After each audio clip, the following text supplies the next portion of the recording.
also invites Mr. Jaindu Krishna, Mr. Posen, as well as our moderator, Mr. Punit Oza, up on stage for the panel discussion, please. Good evening, all. It's actually one of the perks of being a part of MPA Academy to be able to moderate this kind of a session. I think it's a fantastic learning experience for all of us. It's a topic which cannot be covered in such a short time, but I really appreciate and applaud all the three presenters for being so concise and quite open with their sharing, especially I think Stefan, from your perspective, what BW is doing, I think was eye-opening in that sense. So as usual in Singapore, everything has an acronym. So in my mind, I would say this seminar was sanctions TICK, T-I-C-K, which is trade, which is what Jayendu covered, insurance, which Tony covered, and commercial is what BW and Stephen covered, and K is the knowledge. So TICK is the T-I-C-K. I feel this seminar is been absolute fantastic for me. So I think everybody shares the same opinion, and interestingly, not unexpectedly, we've had a lot of questions already in the pigeonhole, as you can see, and I will try and bunch them up together into specific categories. I think there are specific questions on technology. There are specific questions with regard to shipping companies, safeguards, and insurance perspective. And of course, there are some questions which are more generic in nature. What's the future looking like and things like that. So I think it's going to be interesting to have a discussion through that. Meanwhile, all of you are also able to raise your hands, and I'm happy to reach out with a microphone to any of you guys to also ask your questions. But let me start with a couple of questions that I have kind of thought about or came to me as I was listening to the presentations. So Jayendu, you mentioned all those trade figures, and in spite of the fact that the Russian sanctions are in place, we have actually seen a 15% increase in Russian exports with price caps and everything in terms of value. And in some countries like India and China, the imports of Russian commodities, which are on sanctions list, is going up a lot. So what, in your opinion, is kind of helping or allowing these countries to get away with this? And do you actually see geopolitically, which I think is one of the most fascinating aspects of this entire exercise, do you think that this geopolitically is going to create a very different change a change in trade flows going forward? That's something which is very interesting from a shipping perspective. Yeah. Thanks, Punit. So I think the answer to this question probably lies in geopolitics. So if you look at India and China, China is, of course, number 2 economy in the world. India is probably number 5 today. And these two economies together contributes about 50% of the growth of the global GDP, 50%. And if you take rest of the Asia, it contributes about 70% of the global growth. So you can forget Europe, you can forget US completely, actually. So what I'm trying to drive at is the China, India, and the Asian economies are a power today to reckon with. So you can't just ignore it. You can't ignore the necessities of the Asian economies. So that's number 1, I would say. Number 2, if you look at the US, of course, US put all kinds of sanctions in place. Where there's no sanction is on food and fertilizer, as it is called. Now, US has imported about 4 million tons of fertilizers every year for past many, many years. Did it stop when they put out the ban? No, it didn't. In 2022, US imported about 4 million tons of fertilizers because there's no substitute. They could not find anywhere else. So they cannot ban it because their farmers need it. Mr. Biden will be completely out of power if he were to impose that sanction. So it was a US necessity, and therefore they did not impose sanctions on that. I'm being very blunt, but that's actually, to my mind, it's really, really a hard reality. Coming to Europe, Europe imported about, or total trade value was about 300 billion tons last year, 2022. How much did it import pre-war? $354 billion dollars. And what is the GDP of Russia? It's about $1.8 trillion or so. So roughly 16% of the Russian GDP, in a very, very crude terms, came from Europe, right? So now, if you look at all of these facts and figures and put them together, what it tells you is it's not so straightforward that any EU sanctions or US sanctions will really completely wipe out the trade flow. I think it's unimaginable to my mind. Very interesting perspective. Yeah, absolutely. And I think this is a kind of a important by aspect or a secondary aspect of the sanction space, but this is a topic in itself, which I am obviously fascinated by. Tony, with regard to your presentation, I think it was as Stephen mentioned, very good, as well as covered all the major points. Just a quick recap, if you can just quickly make that, if at all a member is involved in a sanction-related dispute now, what kind of coverage can he expect from a PNI club or West in this case, with regard to financial costs and other assistance effectively? Because in some cases, the cases are not clear-cut, and obviously you are also constrained with all the factors that you mentioned. So just a quick recap of that. Sure. Thank you, Punit. As you say, we are constrained in what we can do.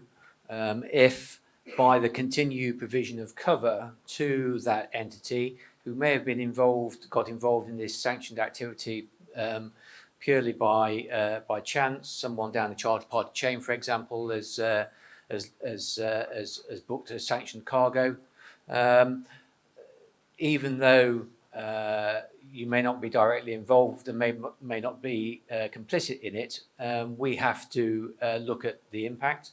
And if there's a risk that the continued provision of insurance cover in the context of what's now a sanctionable activity exposes the club to risk of being sanctioned itself, then we would have no choice but to withdraw cover. And be in no doubt that that means all cover. It doesn't just mean cargo cover. So if we are required to remove cover, if your crew member falls over and breaks his leg, that's got nothing to do with sanctions, but we won't be able to pay for it. So cover will be removed in full. And it will then, I think, be down to what the kind of attitude that the authorities take to it. So, for example, there are some cases where a ship has loaded what turns out to be an Iranian cargo, quite innocently from the ship owner, but now it's a sanctioned cargo on board. And in some cases, the Americans have got a court order in their own courts to sequestrate that cargo and take it back to the US. We will provide cover for that activity because that's against an OFAC license. So depending on what the license says, then we might be able to provide cover. Just putting it into the context of Russia that we've been speaking about mostly today. So a tanker lifts a cargo of Russian crude. Everybody says, don't worry, it's below the cap price. The ship sails, and it turns out that, in fact, the Russian shipper was being less than honest with the truth, and it was above the cap price.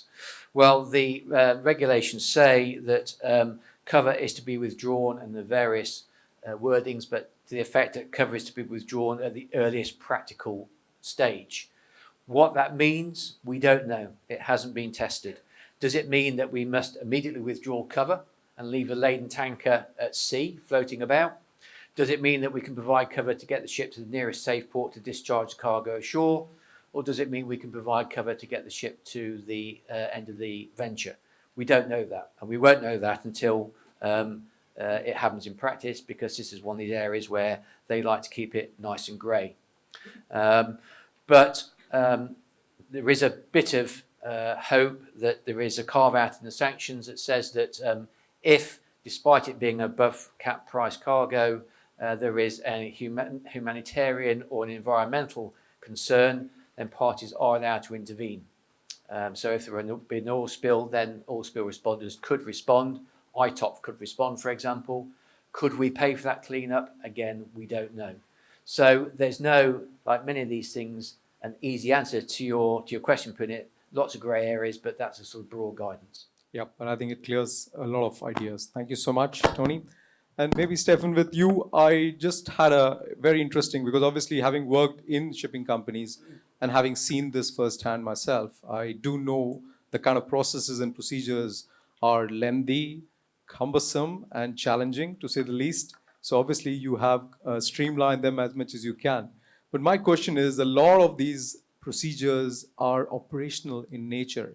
They involve the operations, the legal, the finance, but in my mind, they come into picture much later, probably a bit too late in the day when the deal has already kind of been stuck or just about to be stuck. So, how much of the impact on the processes and knowledge sharing as well as best practices do you see the commercial guys picking up in this case? And how much of percentage of involvement you would say is on the commercial side as much as it in the operational side? Yeah. Well, it goes without saying, within BW, if a new charterer comes along, they will be subjected to a rigorous know your customer requirements.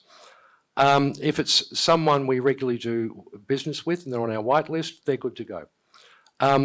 But still with people that are on our whitelist, chartering will discuss with the charterer the origin of the cargo, the ports involved and all that sort of stuff. And as we have been doing since the outset of Iranian functions, as between our chartering guys and the charterer's chartering team, in a charter party negotiation, they will build in all the requisite required sanctions clauses, etc., and that all takes place. Recap, done, fixture, proceed. And then if an STS operation is going to take place, we will run the ruler over the STS operation a la those operating procedures. But nothing has really changed for our commercial people because they have, or the commercial people and chartering people, they have been doing this for as long as I've been at BW. So that it's no real change for them. It's just that, you know, there are some very specific Russian sanctions that do from time to time require additional consideration. I mean, some of these, particularly EU sanctions, are lengthy and they are complex. You know, as a lawyer, I've read some of these things and I sort of look in the mirror and say, I wonder what this actually means.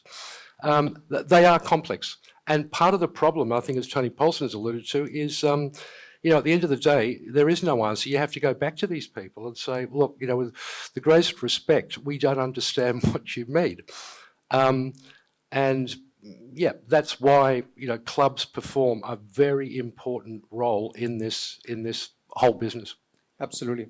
Perfect. So now maybe we can take some questions from the pigeonhole and then maybe come to the audience for some live questions if they have any as well. So first category, as I mentioned, is more about the actual shipping companies and how they can safeguard against these sanction challenges.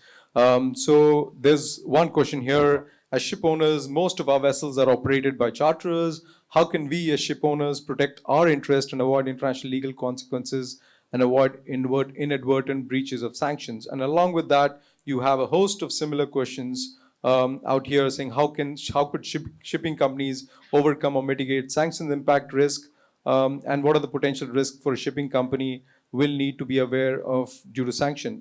Similar questions, I would say they're all in the same category. Now, I think you've covered a lot of, in fact, Steven, you covered quite a lot of that in your list of due diligence or the things to be covered. Tony, you've covered that as well. But specifically with regard to this idea of an inadvertent breach of sanction, people down the chain, we've had an example of a Singapore shipbroker who has actually been put on the OFAC list, and obviously it had tremendously detrimental impact. And his argument was, I didn't even know, and I was not supposed to know in the first place. That's his argument, at least. So the question in that case, what happens? What happens in that case? Well, he would not want to be in the UK with that obscure act that I mentioned before, because that would put that particular person in a lot of trouble, because ignorance is no excuse under that regime.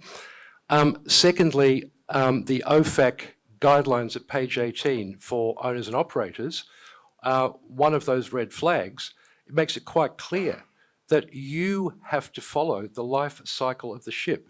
So if I bareboat charter one of my ships to you, Mr. Punit, I've got to keep an eye on you, because OFAC is saying I can't just bareboat you my ship and then I can say, well, I can forget about that. I've actually got to keep an eye on it. So I might, you know, hypothetically be required to AIS monitor. see what STS operations you're doing. Yes, we can build in all sorts of clauses about reporting into that bareboat charter, but I think the bottom line is you can't just bareboat charter it for 10 years and say goodbye. I think you would do so at your peril. Absolutely. Tony, something to add there? Oh. Strange microphone here. Yeah, I just absolutely enforce that it's a bit like seaworthiness. It's not a kind of delegable duty. You can't sort of say to OFAC, well, the charters are operating the ship, so I knew nothing about it, sorry. That's just not going to wash. The regulators, OFAC, require everybody within that maritime chain to undertake the appropriate due diligence. Again, these are not hard and fast practices that you have to follow. There are mere guidelines, but they expect you to follow that guideline depending on your place within the maritime chain, and you will be judged when it comes to it. Now, if it comes to it and it turns out that you had a perfectly good, strong, sound compliance system and this came right out of left field and you just couldn't have avoided it, then you may get away quite lightly. But again, if you choose not to have a strong compliance program because your charters are operating ships or whatever, that's not going to go down very well and you are likely to get the book thrown at you by the regulators. Absolutely. I think that's a very valid point. They will look at the quality of the compliance program, which is interesting. That might answer the question also about the bunker tanker companies will incurring secondary sanctions if they are supplying to the vessel that had sanction issues. So I have similar situations there. One question, Tony, specifically on P&I clubs. When P&I club imposes sanction, does it apply to the vessel or the whole company as an entity? When we say impose a sanction, obviously it's not that's imposing a sanction, I think, but perhaps what the question is driving at is in terms of withdrawal of cover. Yeah. Again, it depends on what activity has taken place and the kind of the complicity or otherwise of the ship owner member or charter member within that activity. So if we take our example where they had a strong compliance program, but someone 3 charters down the chain has lifted a sanctioned cargo, and we take the view that they were not in any way complicit, they are a complete victim of the circumstances, then we will be obliged to withdraw cover, but we will withdraw cover just for that ship, for that voyage, until the sanctioned cargo is off. At the other end of the spectrum, if we decide after investigation and talking to the member that actually they were complicit, that someone dangled a nice fat freight rate in front of them to go to Russia or to Iran and they decided to take the risk and the risk hasn't worked, then we have the power to terminate cover for the entire fleet. And we have done and we will do so because we take the view that it's not the individual ship, it's the controlling mind behind the company. And if the controlling mind has decided that they wish to take the risk and trade in clear breach of sanctions and knowingly in breach of sanctions, then we have no appetite to insure them and they will be removed from cover with immediate effect. Perfect. I think that can't be clearer. Well, before we move on to the second area of questions, which is more on the technology side, any questions from the audience with regard to the shipping space? With regard to safeguards, any clarifications, anything that anybody wants to request? Please put up your hands if anybody is interested in asking a question before we move into the pigeonhole on the technology side. Okay, you'll have a chance to go back and look at another set of questions as well. The technology side, I think, is very interesting. This one, I don't know which of you can answer this. What are the technology systems currently available or being developed that can help track the original source of the cargo to prevent circumnavigation of such sanctions? Anything, Jendu, from your side, from your experience that you've seen? No? Stephen, about your side, I mean, when you look at the ships and you're talking about the windward and the sanction space, do you actually see anything that's been developed on the cargo side? Do you actually see an ability to track the cargo? People have mentioned various things to me, but to be brutally honest, I can't remember. But look, there's as was discussed or mentioned before, there's a variety of things you can look at. I mean, I think presumably the intercargos of the world might, put someone on the right track. I think they exist. I'm sure they exist, but it could be a combination of a whole bunch of different analytical tools. Plats, maybe. No, but they do exist. But how many cargoes? How many places in the world? It's a needle in a haystack. It's Sure. complex. I know for a fact that there is a startup that I'm advising at the moment, which is looking at compliance using AI, ML technology. But they are looking at basically what is called dynamic sanction compliance, which means that every 24 hours, they run a check on all the listed companies in your database, and they actually go from green to red or yellow, depending on the traffic signal system. So that's again dynamic sanction compliance, but it doesn't really have the cargo tracking as yet in there. No, but we certainly, if it's cargo, for example, coming from a place that we're not really familiar with, chartering will go to an agent in that place and ask some questions. And I mean, there's always Dr. Google, who's actually quite good with some of these things. I mean, in other words, you can do some basic things yourself, and that's certainly better than nothing. I mean, if it's a country you've never dealt with before, or a port, or a particular receiver, we do make our own inquiries. But as to a one-stop shop database, I'm not sure. Interesting, something to think about. Here is a question about AIS spoofing. How common is AIS spoofing? Is bulk carrier being targeted for such practice as well? I think it is.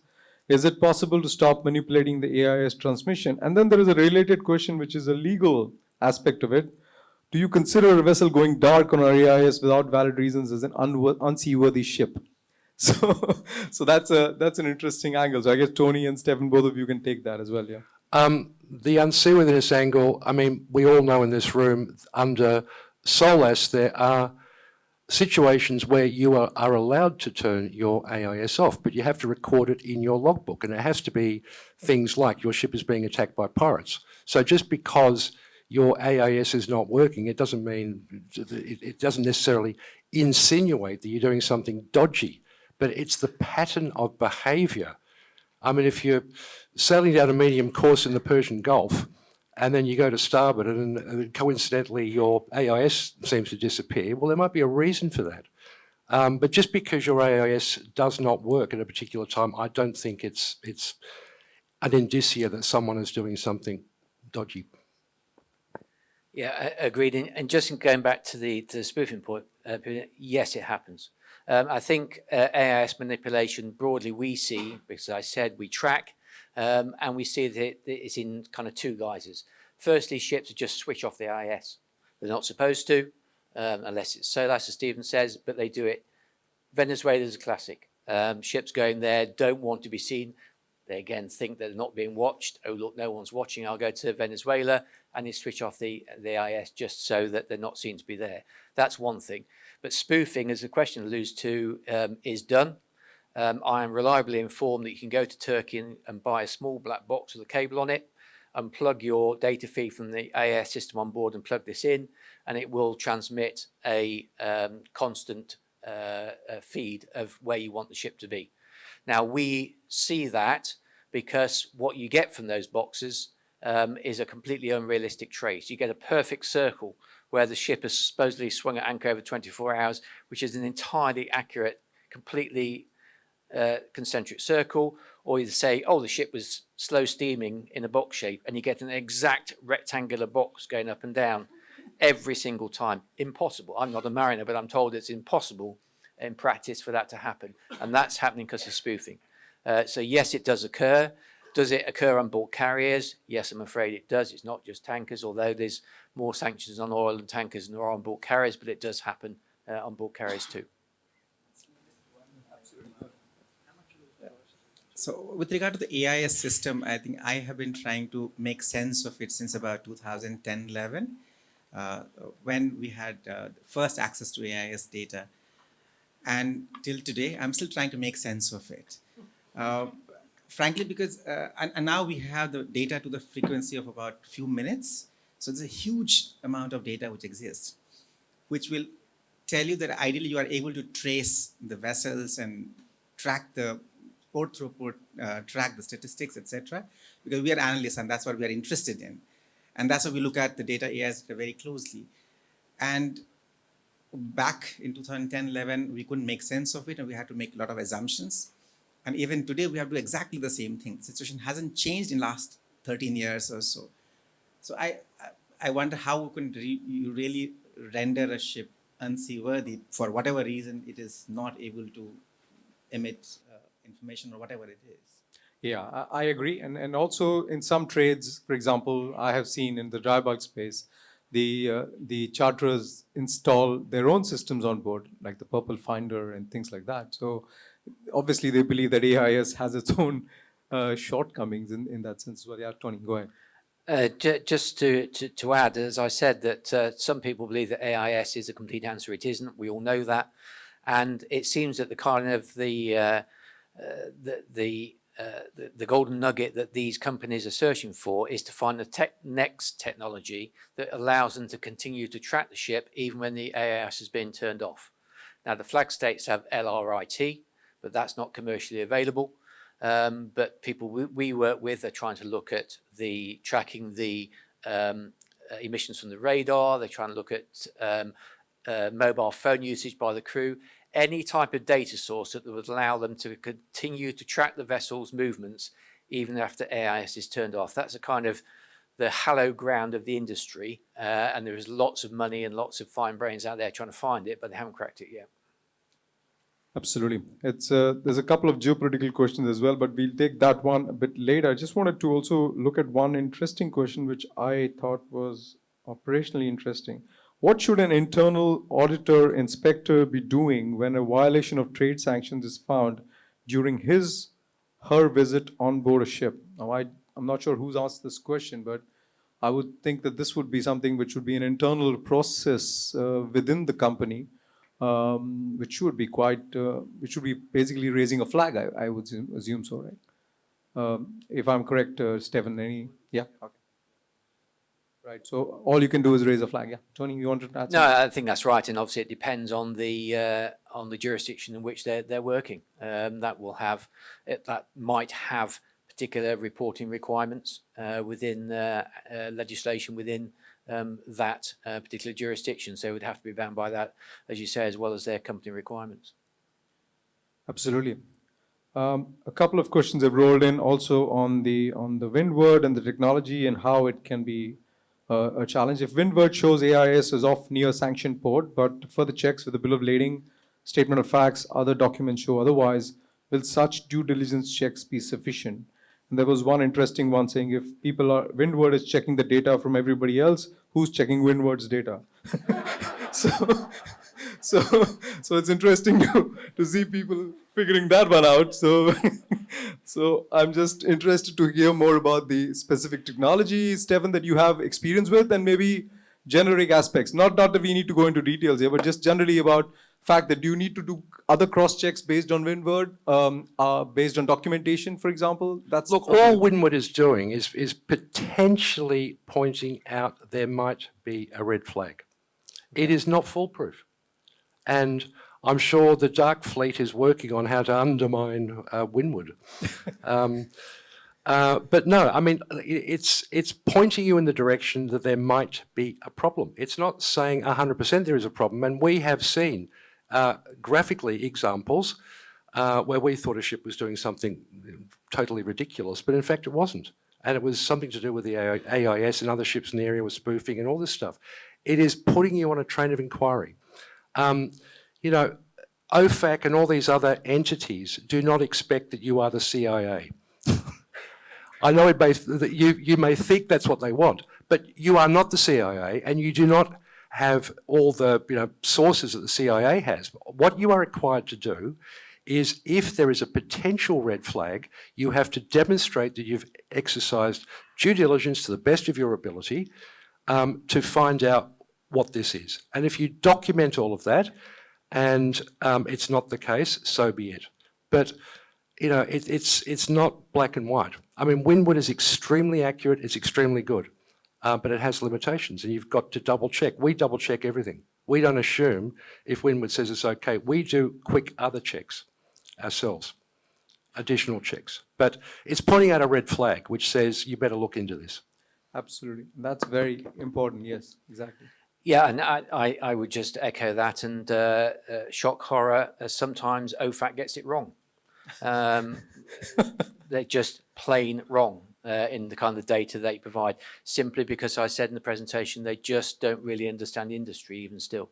And they don't understand the size of ships and ships' abilities to trade or not trade to port. So they get it wrong.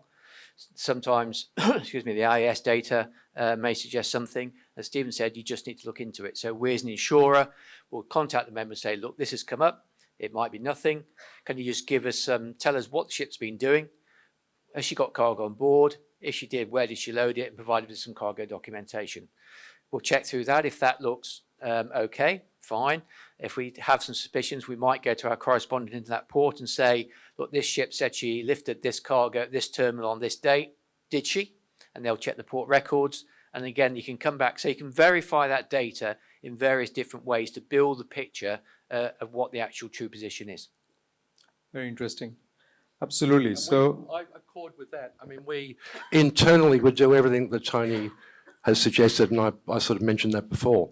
But I suppose if we're super busy, I will ring my club and say, hi, can you help me with this?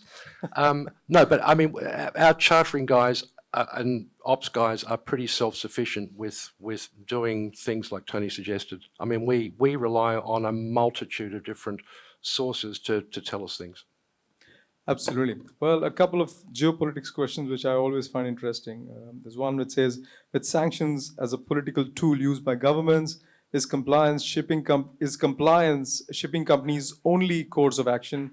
How can we go about it geopolitically? I don't see any other way that you need to comply, because obviously you're a global international trade player. Yes. Well, if you only want to trade to North Korea and all the other wonderful countries on various lists, if you want to do that, go ahead. But if you want to trade with the rest of the world, it's not recommended. Yeah. Well, I guess it's expected to have that impact. Although I must say that I read two quotes on sanctions which are exactly the same, but given by both sides of the war, so as to speak. So you had the Russian foreign minister saying sanctions are a mere irritation and not policy instruments or serious policy instruments. On the other hand, you have the House of Representative Ron Paul talking exactly about the same thing, saying sanctions don't work. They usually lead to war. I mean, this is exactly how both the aspects you're looking at. So one has to look at that space as well. But I would like to come to the final set of questions here, which is what kind of crystal gazing can we do on this one? So there's this question which we have about, do the experts see any chances of end to sanctions being imposed? Of course, just a reminder that Russia is our prime discussion topic, but Russia is not the only sanctioned country. There are a lot of them, and I must say, Tony was talking about the fact that a lot of them in past at least have been a bit more clearer in terms of the directions given. Iran, for example, has very clear identification in terms of what needs to be done, what cannot be done. Russia is a little bit more of a quagmire or a minefield of legislations that you need to transverse.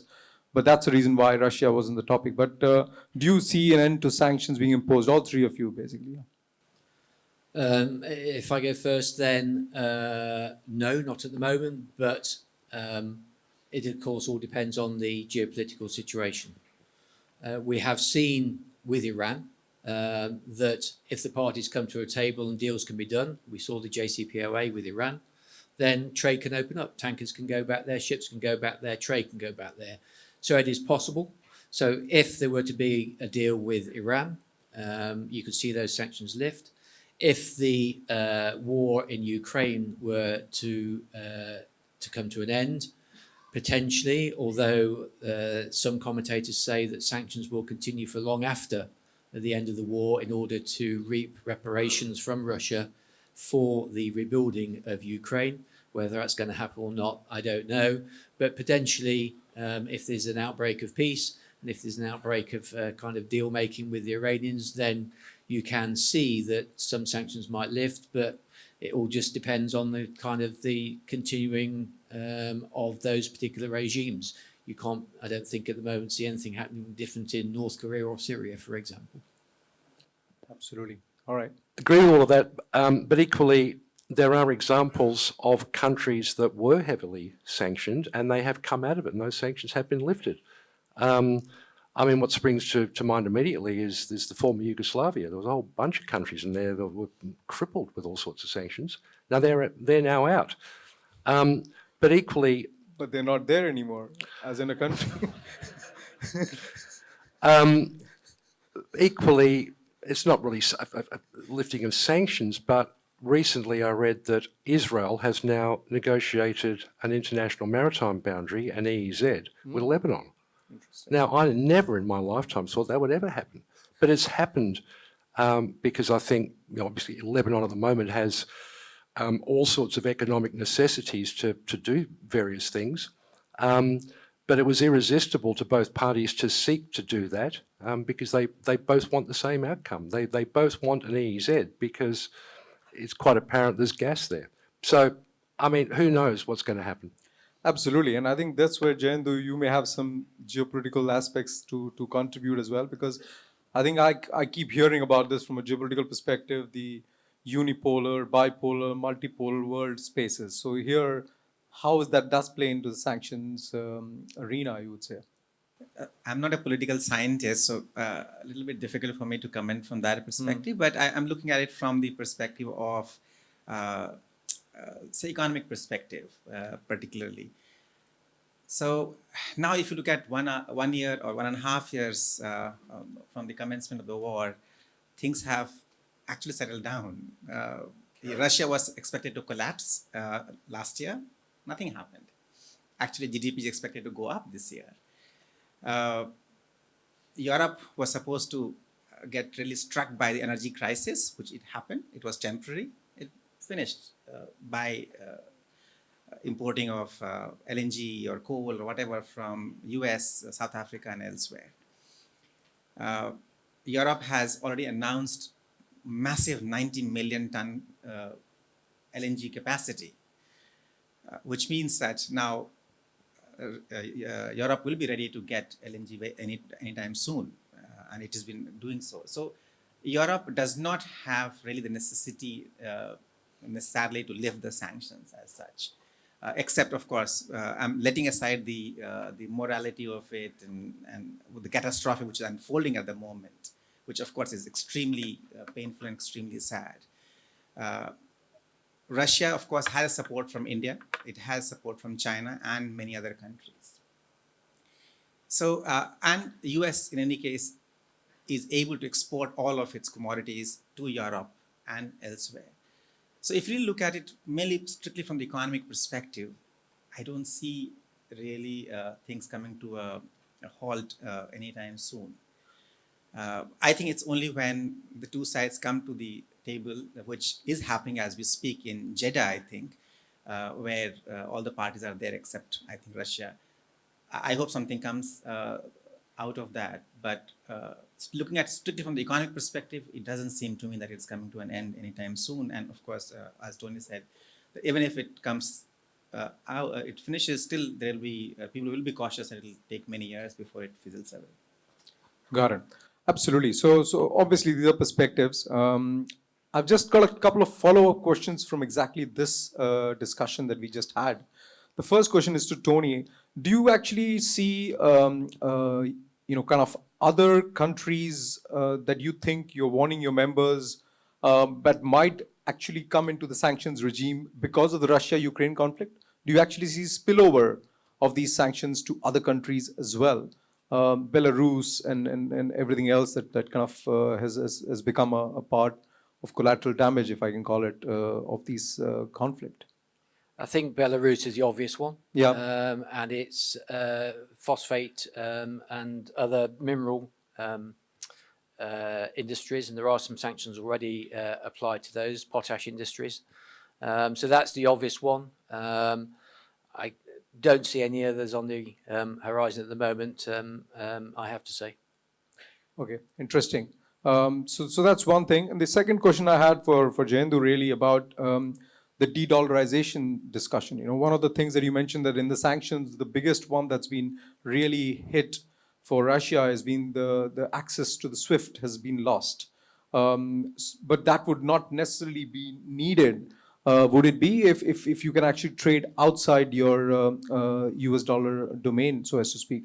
Do you see a lot of countries moving more and more towards the de-dollarization? How would that be impacting the shipping industry, for example? Sure. So yeah, so that certainly is intensifying, I would say. One, as I said earlier, is that nearly 100% of trade between China and Russia is happening in RMB. So that's number one, 100%, which is about $90 billion approximately. The trade between India and Russia, Russia insisted that the trade takes place in, at least 10% of the trade takes place in RMB. So in fact, India is also paying to Russia in RMB. And in fact, it paid some money in INR, Indian rupee. But the trouble with India is is not a massive player in terms of international trade. It contributes, I think, what, 2% only, whereas China contributes about 15-16% of the global trade. And therefore, you see increase in trade in RMB. In fact, even Argentina said that all the imports or all the trade relations with China will take place in RMB. Uruguay said the same thing. There are many countries which have agreed to trade in RMB, and they've started it already, actually. So definitely there is a clear movement towards de-dollarization. But at the moment, as I said, nearly 88% of international transactions are still taking place in USD. So in the short term, definitely that's not happening. You cannot do away with dollars. But yeah, in the longer term, probably medium to long term, I'm sure with the souring of relationship with the geopolitical issues between even the US and China themselves, the US and Russia, Europe and Russia, I think you would probably see an increasing trend towards de-dollarization, and therefore there may be some realignment in trade as well. Okay. And I think that's going to be something to watch out for sure. Going forward, I think sanctions will only amplify or maybe intensify the efforts to try and circumvent US dollars as much as you can. So we kind of come to a space where we have this idea saying if the sanctions are going to continue now, the question now is what will be the future outlook for the shipping industry globally and locally? Now, that's a big question, but I would just like to kind of get your views in terms of the fact that with the current regime of sanctions remaining in place and probably intensifying because of the spillover effect, especially into Belarus and other places, we might see this becoming a bigger and bigger challenge. So any thoughts on the outlook for the industry as such? Stefan, maybe you want to start with what you think about it? I think we need the economist. well, let's start with Jayendu. Absolutely. Jayendu, you can start as well, because obviously the idea is that this is the way the new normal is, and it's going to get a bit more cumbersome going forward. And what can be done? Of course, technology is helping, but in generally, to navigate this maze is going to become more and more challenging. So what do you think will actually have an impact in terms of the industry? Valid question. Yeah, sure. So we've already seen, of course, realignment in trade in dry bulk and the liquid bulk in LNG and LPG. So all these major sectors, we've already seen that happen. Even in container shipping, we have seen now increased trade flow from the Chinese ports into Russia. Similarly from, in fact, Middle East to Russia. So all of these movements are taking place. And definitely with the de-dollarization, if it sort of gains momentum, you would definitely see that there is more trade between the friendly countries. And we've already seen last 1.5 to 2 years that the friend shoring is happening. So you go to the countries if you have same political values. And if your political values don't match, then you don't trade or you have a reduced trade. So I think definitely going forward, you will see increased trade relations between Europe and the US and probably China and their friendly countries. So that definitely is going to take place. Okay, that's interesting. Tony? I think that's absolutely right. That there's this kind of bifurcation across the world of whether you're in on the sanctions or you're not. So we have the G7 and others, the EU and Australia, very tough supposedly on the price cap, and others India, China, who simply ignore it. And I think that is going to be a continued wedge that's driven between the major economies in the world of whether you subscribe to these sanctions or you don't. I think that trying to look with a bit of a crystal ball is going to be some further attempts to try and better enforce these sanctions by those that do choose to enforce them by the price cap coalition. It's a little bit of a divergence of view that the Americans tell us at the IG they're actually quite happy the way things are going because Russian oil is still flowing, and that's keeping price increases, that's keeping a lid on price increases. But we know that others within the coalition, certainly the EU, are incredibly frustrated at the amount of sanctions breaches that are going on and the amount of circumvision of sanctions that's going on. And I think we can certainly see growing efforts in order to try and prevent circumvention of those sanctions. And I'm afraid that with the crystal ball, and Stephen may agree or disagree, but may not like my conclusion, I think that dark fleet, call it what you like, is possibly only going to increase. Bear in mind that those ships are not necessarily doing anything wrong. Those ships, in many cases, have set themselves up with a corporate structure to avoid sanctions. They are domiciled and registered in places that don't apply the sanctions. They choose not to have third or sort of coalition, so Western service providers, financiers, banks, shipbrokers, etc. They deliberately do that so that they can trade in Russian oil and completely ignore the price cap. If the efforts by the regulators to further strengthen those sanctions against Russia continue, then you can see that there might be more people who are tempted to put themselves outside the normal boundaries of the industry that we know in order to reap the rewards as they see it from those trades.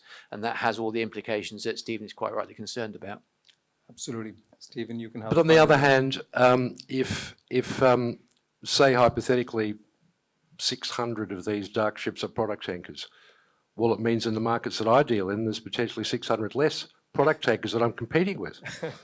I mean, I'm not an economist, but I mean, maybe you're going to end up with, you know, Block A, the Dark Fleet, you know, versus Darth Vader and Luke Skywalker. I don't know, but what I'm saying is simplistically, if you take 600 ships out of tankerland because it's gone to the dark side, I think for my product tankers and VLCCs, whatever, maybe that is going to give rates a shove on. Plus, as I understand it, not being a charterer, we usually exclusion clause from a lawyer, but my product tankers are probably now doing longer distances and they're making better money than what they were making before because of the effect of exactly what we've been talking about.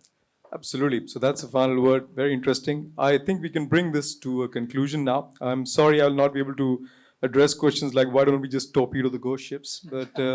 But then I guess we have some basic things to talk about when we have the drinks and the refreshments outside. So maybe the torpedo ghost feeds can be coming there. Thank you so much to all, and thank you so much to MP Academy for hosting this particular event, which was amazing. Thank you so much. Thanks a lot. Thank you so much to our panelists for a very insightful discussion. May I now invite all our panelists up front to receive tokens of appreciation.